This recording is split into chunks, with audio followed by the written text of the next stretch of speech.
What's up, foodies? Today we're going to do something a little different. I'm going to show you how to use a carbon steel wok to do some deep frying. And I know, some of you were already thinking, why not just use a deep fryer? Personally, I don't like dragging out my deep fryer every time I want to fry some food. It takes up space, it uses a ton of oil, and it's a headache to clean. Don't get me wrong, my deep fryer is great, but it has its time and place. And when I just want something quickly fried in the evening, I'm not pulling it out to do it. But I do already have a wok at my fingertips, and it's ready to use at any time. It heats up fast, it cools fast, the shape makes frying a lot easier, and it's a lot easier to clean. So to show you how simple it is to deep fry with a wok, I'm going to show you one of my favorite Greek dishes, Greek fried potatoes. So let's get into it. Now I'm starting with 4 to 6 potatoes. You can use russets, which will give you a crispier fry, or you can use yellow potatoes, which will give you a softer, creamier fried potato. Now we're going to cut these into big fries, almost like steak fries. Then we're going to rinse them under some water until the water runs nice and clear. Then we're going to place the potatoes in a pot of cold salted water and bring it to a boil and cook for about 10 to 12 minutes. You want to get these potatoes fork tender just enough so they hold their shape. If they start breaking apart, you've overcooked them. When they're done, lay them out on a single layer on a wired rack. This is going to allow the steam to escape. Then you can place them in the fridge for an hour or two just so they get nice and cold. So it's minus 30 outside right now where I'm living, and I decided I wanted to cool these down a bit quicker, so I put them by a window and opened it up, and it's like having a little blast chiller. They cool down pretty quickly. But you can just put yours in the fridge for a couple hours. This step makes a huge difference. It's going to help the outside dry out and give you a nice crispy fry. You can even prep these the day before so they're ready to go. Now while our potatoes are in the fridge cooling down, it's time to talk about our wok setup. I'm using Strata's new carbon steel wok. I've actually been cooking with their carbon steel pans for a few years now, and I genuinely love them. These pans have really held up well for me. Now with that said, you absolutely do not need this specific wok.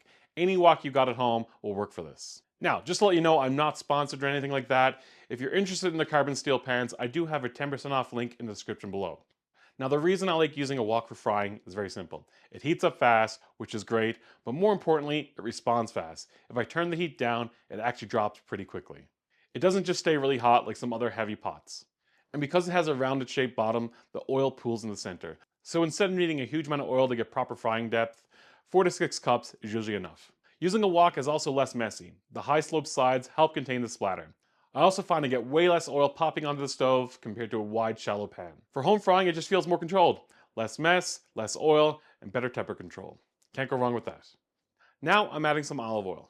Enough to come up a few inches up the side in the center. And yes, I said olive oil. Olive oil is great for frying and had lots of great flavor. But every time I fry in olive oil, someone tells me it's toxic when it's heated. And it's just not. That idea gets thrown around a lot. Extra virgin olive oil has a smoke point usually around 375 degrees to 410 degrees Fahrenheit. We're frying at 360 to 375. That's completely within that range. And as long as it's not smoking, it's stable. It's mostly monounsaturated fat. It's been used in Greek kitchens forever, including frying. It's simple. The key is temperature control. I check the temp with a thermometer to make sure it's correct. And also, if it starts smoking, it's too hot. Simple as that.